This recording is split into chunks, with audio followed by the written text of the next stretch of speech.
Good morning, and thank you for joining the Ascend West Virginia Media Roundtable. We've got a lot of folks on the line today and a lot of folks with us, so we're going to jump right in.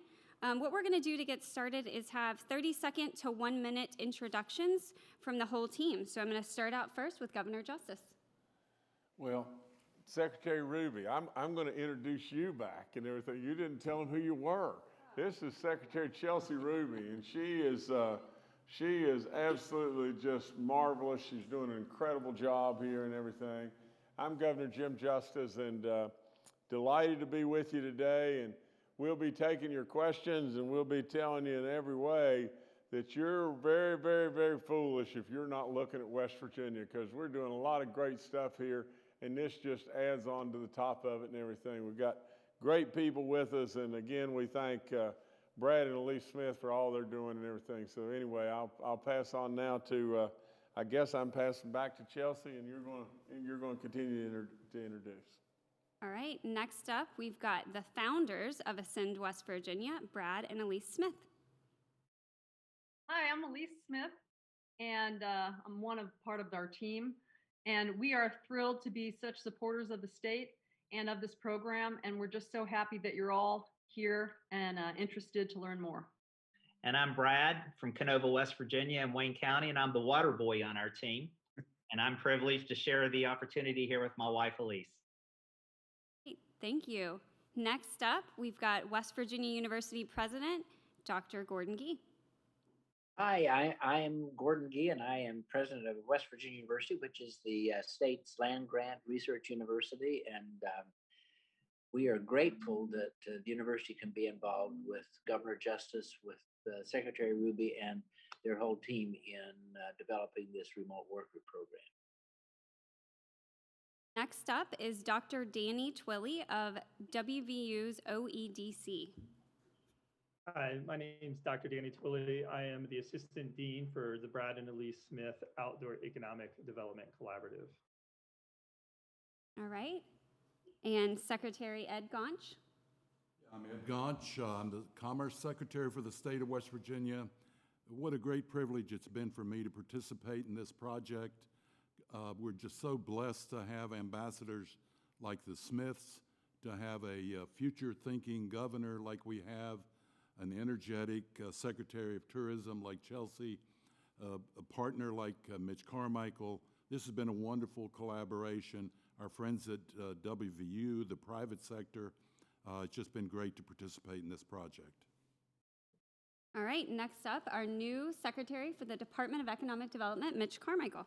Well, thank you, Chelsea. I am Mitch Carmichael, Secretary for Economic Development in West Virginia, and very pleased to be a part of this with Alys and Brad. Thank you so much for your contribution, for Governor, for your leadership on this issue. This is a facet of the economic resurgence in West Virginia, and that people can look to locate in our wonderful state as we expand broadband, as we expand remote work opportunities, and energize this state with new jobs, new growth, and new opportunities for our citizens. And thank you. It's a thrill to be part of this.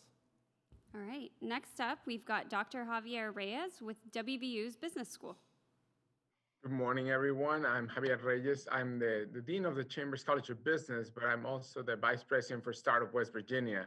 And in that role, I play the role of connecting the resources from West Virginia University to those needs in the community for pushing for innovation, pushing for economic development.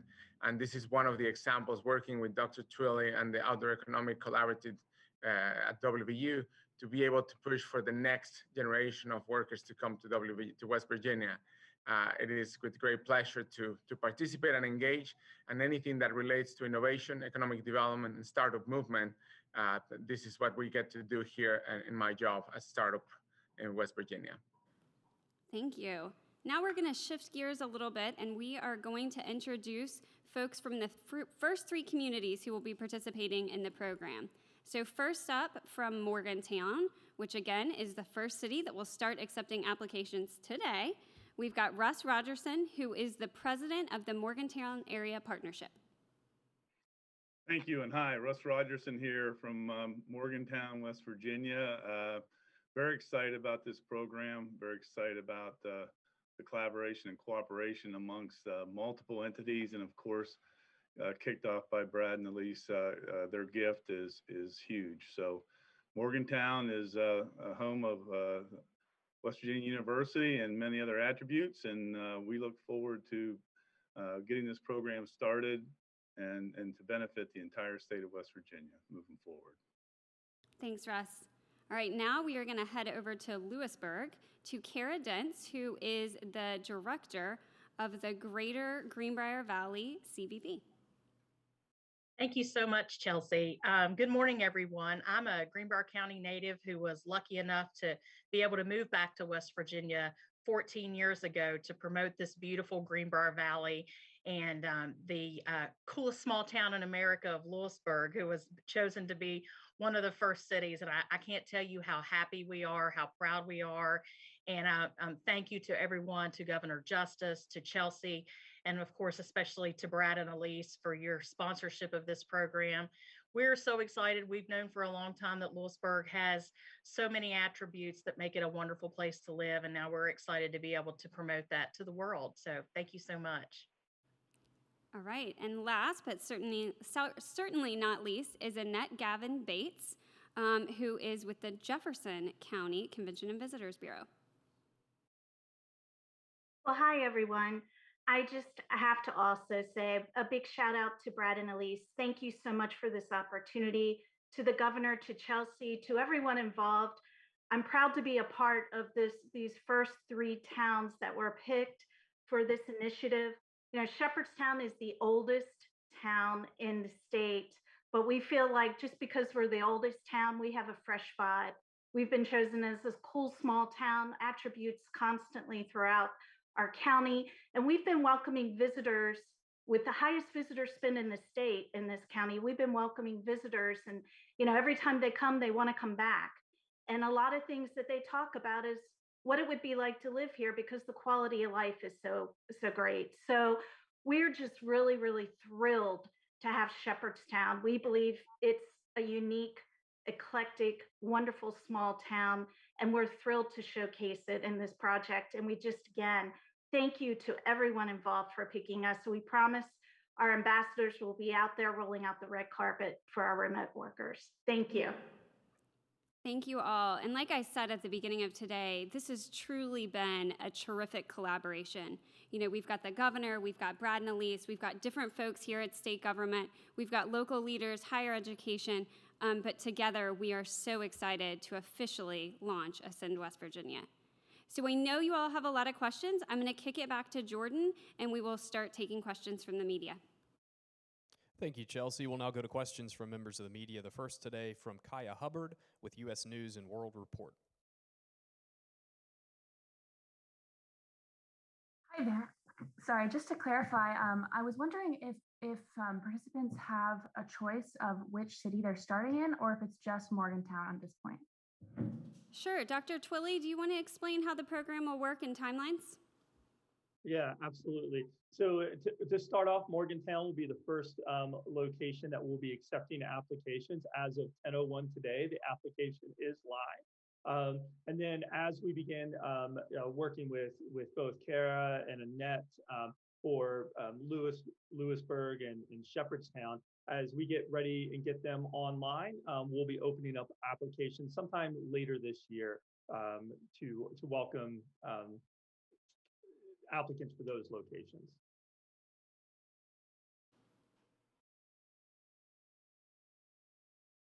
All right, thank you, Kaya. Next, we'll go to Don Smith with the West Virginia Press Association. Yes, thank you. I'm interested in the remote worker area that will be developed in the cities, like in Morgantown. So when we get people into the state, that they can be successful in doing their job. Can you expand on that a little bit? Sure, if I can, I'd like to kick this one over to Brad to talk a little bit about your vision and what will happen in these spaces and how folks will build connections. Happy to do that, Secretary Ruby. And Don, thank you for the question. It starts by understanding that we have studied those who've tried programs like this in the past, and we've learned the things that made them successful and the things to watch out for. And there were 5 buckets of areas that we knew were important in communities. The first is what we called essential services, which was affordable housing and broadband connectivity. The second big major area was vibrancy of the community, and that included a diversity of restaurants and recreational activities, as well as the welcoming and the inclusiveness of the community. And then the third was access to outdoor recreational activities. And the neat thing about these three host cities and many others that will come in the state is they had all of these qualities about them, which makes them a really attractive opportunity for a remote worker. What we're going to do to capitalize on that is we're going to implement a co-working facility. And that co-working facility will give these individuals from different companies the chance to sit next to each other once that's now allowed to do coming out of the pandemic. And they'll have the opportunity to form new friendships and relationships. And we'll be facilitating community efforts where they'll go out and experience the state together. But we'll also give them access to free rental equipment so they can go out and enjoy some of these outdoor activities. If you study those who've done this before us, many times what happens is these friendships turn into partnerships, and many times they start their own businesses. And we call this a flywheel effect, which was bring people into the state. They become a part of the community. They say, wow, there's opportunities to start things here. And then what also happens is more and more of their fellow employees want to move to the state. And eventually the companies say, why do all my employees want to live in West Virginia? Maybe we should open an office there. And it creates this virtuous cycle that continues to build on itself. That's our vision. And that's why we're excited about these three first host communities that we're going to be starting the program with. All right, thank you, Don. Next to Charles Young with WV News. Hi, this is Charles Young with WV News. Secretary Ruby, could you talk a little bit about the plans to advertise this program and get the word out? Are you guys going to roll out something similar to the Almost Heaven campaign that we've done for tourism in general? Thank you. Sure, yes, we are. So all of this will coordinate in with the Almost Heaven marketing efforts that are already going on. So we're going to be targeting these folks in a number of different ways. First, we're going to be looking towards people who work for companies who have remote work policies, people who will permanently be able to remote work. But then the second thing we're going to do is layer it on with markets where we've been advertising this Almost Heaven messaging. So the ads will be very similar with the photography style. Everything will all blend together, and we'll be running them in tandem. But absolutely, it'll be similar to Almost Heaven, and it'll be that same messaging that we found so successful in the past. Thank you, Charles. Next to Duncan Slade with West Virginia Public Broadcasting. Hi, my question is, I believe for Brad, but I was wondering, when you were looking at other programs in other states, what programs were you looking at that, were similar to this, and what lessons did you learn from those programs? Yes, thank you, Duncan. So there were programs like Tulsa Remote, and it was founded by the George Kaiser Family Foundation. You have Bentonville, which is the home to Walmart, and the Walton family has supported it. You have a program in Vermont. You have one in Shoals, Alabama called Remote Shoals. There's the Upper Peninsula in Michigan. There's a program in Hawaii, and the list goes on. And what we've done is we've reached out to them, and they've been incredibly open and willing to share. And they've talked about the best practices, the things they learned that worked, the things that didn't work. And we took our time to apply the old West Virginia carpenter's rule. We measured twice and cut once. And we wanted to make sure we had all the best practices that we knew would tip the odds of success in our favor. But then the one benefit we have that no other state has, by their own admission, is we have amazing whitewater rapids.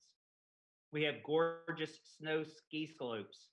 We also have these incredible rivers and mountains and valleys and mountain biking and things that, quite frankly, heaven gave us that they can't replicate. And so we think we've taken the time to make sure the program elements are in place, but we also have these amazing assets and these incredible people in these communities that I think tips the odds in our favor.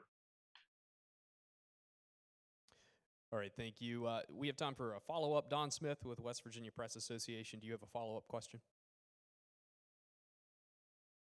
Yes, thank you very much. In the increase in the opportunity now, it's clear that COVID, where there was no blessings, has increased the interest in remote working and in outdoor activity and moving to West Virginia. But this program clearly was developed before just this. Brad or Chelsea, Secretary Gaunch, can you tell us a little bit when this started and how we got to where we are now? What was the seed for this program? So if I can, I'd like a couple people to answer this. So Governor, I'm going to go to you first to talk about those early discussions, and then we'll kick it over to Brad and Alys. Well, and if it's Dawn, is that correct? Dawn, I can tell you that when all these discussions started, you know, the enthusiasm around all the effort was just simply this. West Virginia has so much to offer, it's unbelievable. And all we've got to do is market ourselves. And then we had mega cannonballs hit us, did we not, with the COVID situation. And as we moved forward through that, we saw that there is more and more and more of a spotlight on us for the very things that we already know that we have. And so with that, we've just now started to compound the goodness and the opportunity right here in this great state. So what a collaborative effort by a lot of great people. I mean, really and truly, you got people that surround me each and every day, you know, with now Brad and Alys and the universities and all the great folks that are driving real opportunity to West Virginia. And Secretary Ruby, I'll build on that by saying it's an unparalleled alignment of interests. When you have Governor Justice and Secretary Ruby and so many others that recognize the pride we have in our state and the amazing assets, and quite frankly, a place that people would want to come and visit. And they started that effort with this incredible tourism campaign. And then you have West Virginia University, who had formed an outdoor economic development collaborative, and we're already doing things to help middle school kids and others experience the beauty that surrounds us while also using that as a way to educate. And then we had come across remote worker opportunities as a part of efforts we were doing. And we all came together and said, how do we put these pieces together? And we did start before COVID. And as you suggested, many times market disruptions like COVID or the Great Recession in 2008, 2009 accelerate trends that are already in the market by 3 to 5 years. And so this remote worker program was already well underway, but with the pandemic, people experienced it firsthand around the world, and companies found out they could actually be productive, and employees found out they could live better lives. So coming out, it's going to be even faster adoption. And it was all three of those groups and many others that it's just too many to mention that came together. And that's a very unique West Virginia attribute. In a lot of other places that I have the chance to experience around the world, there's a lot of division. But in West Virginia, people leaned in and said, let's all figure out how we can do this together. And I think today is an example of that. Thank you. Anything from our secretaries of the Department of Commerce or Economic Development on that one? Well, I would just say Brad's exactly right. This effort did start more than a year ago, well before COVID, but the stars kind of aligned themselves. And I can remember back when Governor Justice took office initially, talking about West Virginia as a great place to live, work, and play. And we've tried to build around that vision for the last, 6 years? 5 years. So, sure seems like for 10 or whatever. Yeah, but it's been part of that vision since the beginning. And I'll just add that, yes, the trend towards remote work has been accelerating. People have been aware of it. But it was also very important, the bill that the governor introduced this year, to incorporate our tax structure such that it facilitates the advent of remote working, and the opportunities can then expand and exponentially. So appreciate the leadership on introducing that bill and making sure that it got through the legislative process. And now that West Virginia's truly, there are many other advantages to working remotely in West Virginia, but the tax structure now is also in place to facilitate that. So appreciate all the efforts. Great, thank you, Don. Duncan Slade, do you have any final follow-up questions for the panel? I had one last question. I'm not sure who the right person is, but why were these 3 cities chosen as the first 3 cities for this program? And I'll send that one over to Dr. Twilley or Brad and Alys. I'll start us off.